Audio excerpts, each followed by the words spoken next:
Welcome to the first chapter in this module where we discuss climatic design for well-being. Here is the list of topics that we will be covering in this chapter. Whether people are healthy or not is determined by their circumstances and environment. The spaces we inhabit, our surroundings, and our context have significant effect on our well-being.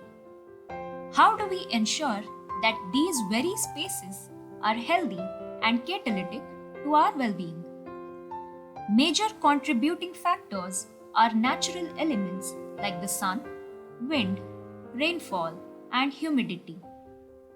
Any design that neglects even one of these elements could potentially be detrimental to the well-being of that space.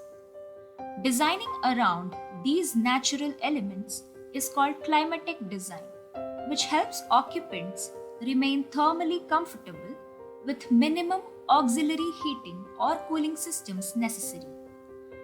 This helps in making designs more energy efficient. Do you remember this scene from the movie Up? Observe the surroundings of the house. How will the house get enough of sunlight and wind?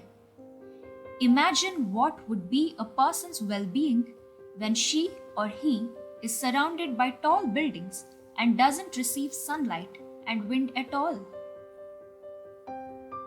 Climate plays an important role while designing a building. It varies with context.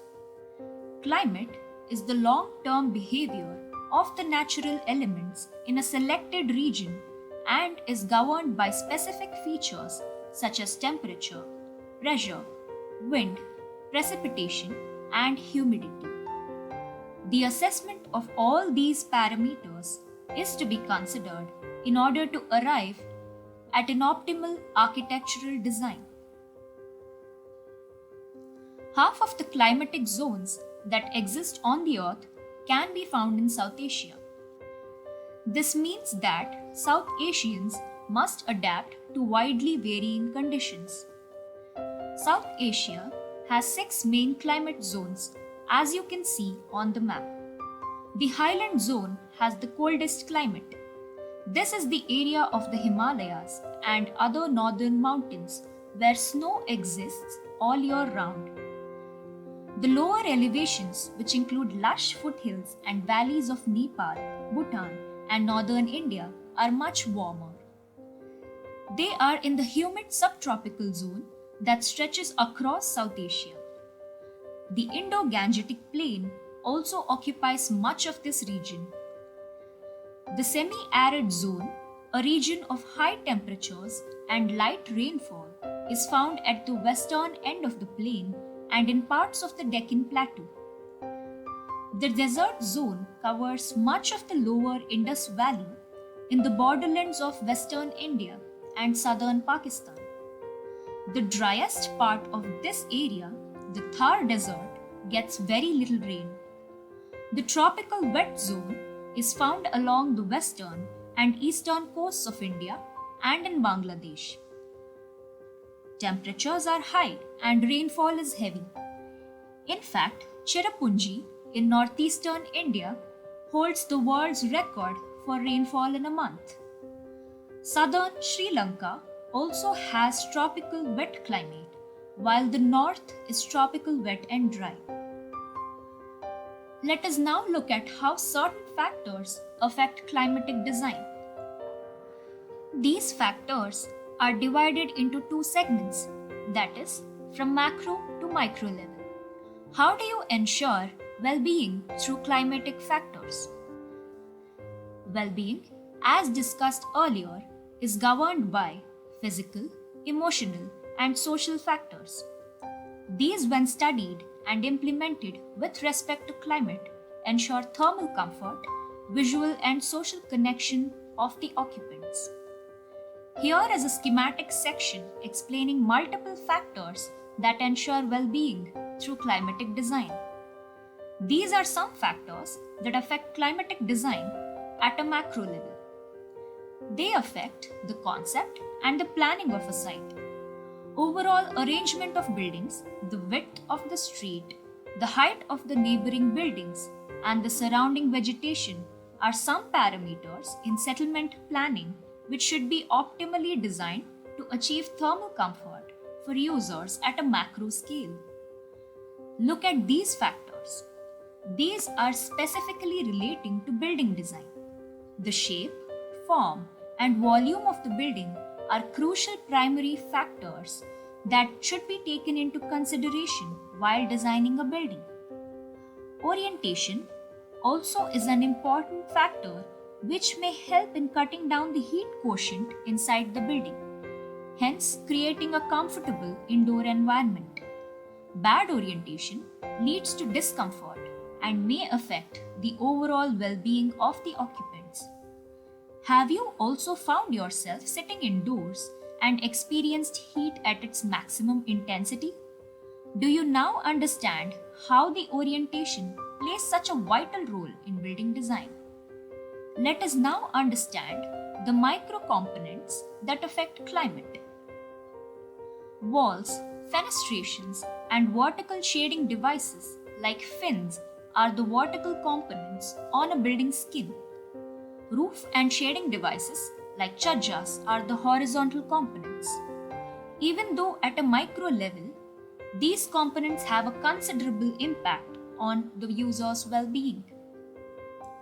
These are some design considerations for hot and dry climate. Study the source link to know more about other climates and their design considerations. Check for the link in the description box and also in the references section for this chapter. How do you feel inside your home?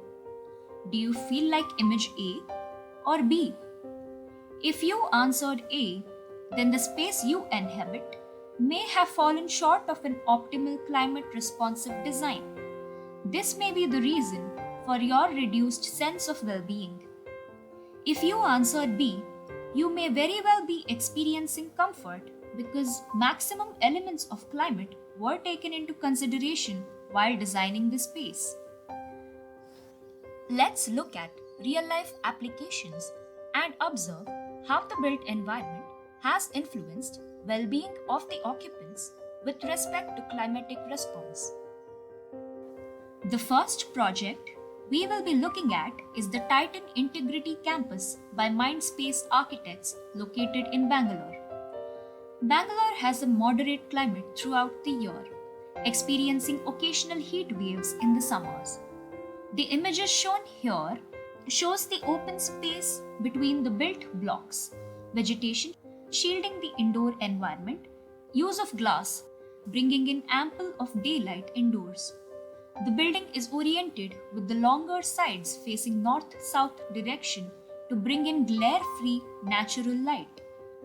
The open spaces surrounding the built form is planned with a water body which plays a significant role in managing an optimal microclimate within the campus. There is also a green wall on the western side which shields the building from harsh western sun. The green buffer zone in between the green wall and usable spaces further cuts off radiation and brings in views. There are 5 atriums in the campus that vertically connect all the floors right from the basement, bringing in natural light. Cascading green terraces give a feeling of elevated ground at every level. Lake and green terraces create an adequate microclimate, thus minimizing the need for mechanical cooling.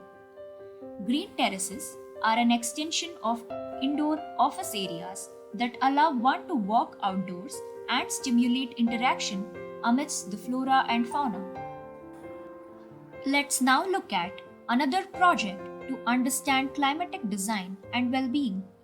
Monte Carlo building is located in Ahmedabad, Gujarat. Ahmedabad has a hot, semi-arid climate with marginally less rain than required. Aside from the monsoon season, the climate is extremely dry. Taking inspiration from the geometry of a diamond, The glass panels were designed into a 3D faceted surface. It was multiplied on the facade, each diamond measuring up to 3.6 meters floor to floor. The east elevation demonstrates the diamond pattern on the facade, controlling glare from 9 am to 5 pm. The final renders show two different facades. The glass facades created visibility and transparency, allowing ample daylight inside the building, thus reducing the load on services during the day. During the day, ample light flooded the interiors of the building, while during the night, the building shone like a diamond, illuminating the surroundings. The diamond pattern used in the exterior added a lot of character and value to the interiors of the building. To further enhance your knowledge about case studies in glass and climatic design, tune into this talk by architect Shaun Sengupta from Edifice. The link is mentioned in the references section of this chapter. Now that you had a glimpse of how glass could be used sensitively to respond to climate, let us further probe into the topic of climate and glass in a little more detail. Let us look at some types of glass used in modern buildings. We will be studying about types and the properties in detail in the later modules. Glass facades, if designed sensitively, could play crucial roles in protecting the indoor environments of the building from the elements of climate. There are four main aspects that need to be followed to ensure optimal glass facade performance as shown in the figure. These are ventilation, visual comfort, thermal comfort, and solar radiation. There are two types of glazing that are used according to climatic contexts. In colder or mixed climates, the first type could be used, which incorporates high light transmission to warm the building. In warmer climates, the second type could be used that allows lower light transmission, ensuring optimal thermal comfort inside the building. Under this, there are three types of glass: annealed, heat strengthened, and fully tempered glass. Solar control glass is a glazing type with a special coating designed to reduce the amount of heat entering a building. It reflects and absorbs heat as well as filters light for reduced glare.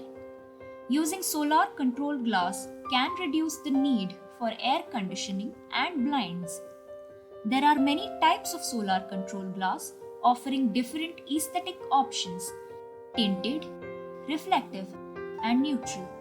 The solar factor or G value measures the percentage of heat that passes through the glass. The lower the solar factor, the higher the solar protection, and therefore the higher the performance of the solar controlled glass. Low E glass is a glazing type with a special coating designed to reflect heat into the room, thus reducing heat loss. The extent to which low E glass reduces heat loss is measured by the U value. The lower the U value, the better the thermal insulation. The U value of a window is a measurement of the rate of heat loss, indicating how well your windows are keeping valuable heat in. It is expressed as watts per square meter Kelvin. An urban heat island occurs when a city experiences much warmer temperatures than nearby rural areas. The difference in temperature between urban and the less developed rural areas has to do with how well the surfaces in each environment absorb and hold heat. Trees, green roofs, and vegetation can help reduce urban heat island effects by shading building surfaces, deflecting radiation from the sun by use of solar control glazing, and by releasing moisture into the atmosphere. Selecting appropriate glazing types is crucial to enhance not only indoor comfort but also reduce exterior reflections to mitigate heat island effect, thereby bringing overall well-being at the settlement level. We shall further look at what these possible glazing types may be in the subsequent slides. Glass has a high emissivity of around 0.85 and medium reflectance of 0.50. If reflective glass is used instead of normal float glass, reflectance can be further increased. Therefore, glass can be used as a replacement for many building materials if solar reflectance index is considered, thereby reducing heat island effect considerably.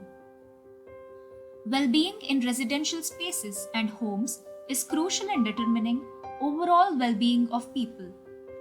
While designing residences, glazing must be used judiciously, taking into account several factors like glazing location, glazing area, balcony placements, and several others illustrated on the slide. The glazing use is also very specific to the different facades facing each cardinal direction. Building typology. The integration of glass with conventional building materials must be determined according to the building typology. The requirement for natural lighting and ventilation varies considerably with the internal usage and functions of the internal space planning. Some internal spaces require abundant natural lighting, while others require only a modest amount. Let us look at a case study which will help us to understand how glass is used in the work environment and treated differently on various facades. The north facade has a customized double glazed facade which consists of a layer of 12 mm argon gas sealed with two glasses 6 mm thick, acting as a good insulator. The glass facade has been used with the purpose of enhancing the indoor-outdoor visual connection between the office and the surrounding landscape. It also ensures a high level of transparency, allowing natural light to enter throughout the day. A clear glass wall from ground floor to the second floor happens to be the most luring element of the facade. An intelligent glass facade reduces the energy consumption to maintain the appropriate internal environment. It has an ecological significance in reducing global greenhouse emissions and lightens the structure visually. Now that you had a glimpse of how glass could be used sensitively to respond to climate, let us further probe into the topic of climate and glass in a little more detail. Well-designed sun control and shading devices can dramatically reduce building peak heat gain and cooling requirements and improve the natural lighting quality of building interiors. Sun control and shading devices can also improve user visual comfort by controlling glare and reducing contrast ratios. This often leads to increased satisfaction and productivity. Here are some projects in India with extensive use of shading devices. Read more about them from the references section. Let us look at glass specific case study to understand how shading devices could be used to reduce heat gain through glass facades. The project is Arcot Plaza from Chennai. Chennai features a tropical wet and dry climate. It lies on the thermal equator and is coastal. Hence, extreme variation in seasonal temperatures is prevented. For most of the year, the weather is hot and humid. The form of the building was a direct response to the climate. The northern side facing the street was selected for introducing the glazing. Appropriate and innovative shading devices were provided to regulate daylighting and reducing the solar heat gain inside the building. The retail facade is protected because of the office floors cantilevering from above. The western and eastern facades have been designed with appropriate openings to facilitate cross ventilation inside. The northern facade of the building for the office floors was designed to give glare-free daylighting for the workspaces. The triangulated, translucent polycarbonate fins placed at carefully determined patterns cut the direct sunlight. In Chennai, during summers, the setting sun moves northward. During these months, the fins provide diffused light inside the building. The glass used is solar rated glass to cut down on the heat gain. Green walls can be used as a strategy to improve the building energy performance. The amount of radiation transmitted is less, hence reducing the cooling load inside the building. The double skin facade is an envelope construction made of two transparent skins that are separated by an air corridor. The glass skins can be made of single or double glazed units depending on the requirement. Climate plays a major role here. Apart from strategies that employ innovations, simple techniques such as angular windows to cut light glare could be adopted. Depending upon the positioning of the sun during the summer months, fenestration could be oriented at angles facing away from the direction receiving maximum glare, thereby enhancing thermal comfort indoors. Most effective with south-facing glass. Not very effective with east and west-facing glass. Light shelves are not effective with north-facing glass. North-facing skies provide diffused daylight rather than direct sunlight for much of the year. Let us now do a quick activity that summarizes the various factors impacting well-being in this chapter. Here is a task for you. Pick up one space. It may be your own house, your college, your office, or any other space that you spend a lot of time in. Now, analyze the factors of climatic design from macro to micro level, that is, settlement planning to the building skin. Look at how all the factors that we studied earlier play a role in creating a comfortable indoor environment for you and thus affect your well being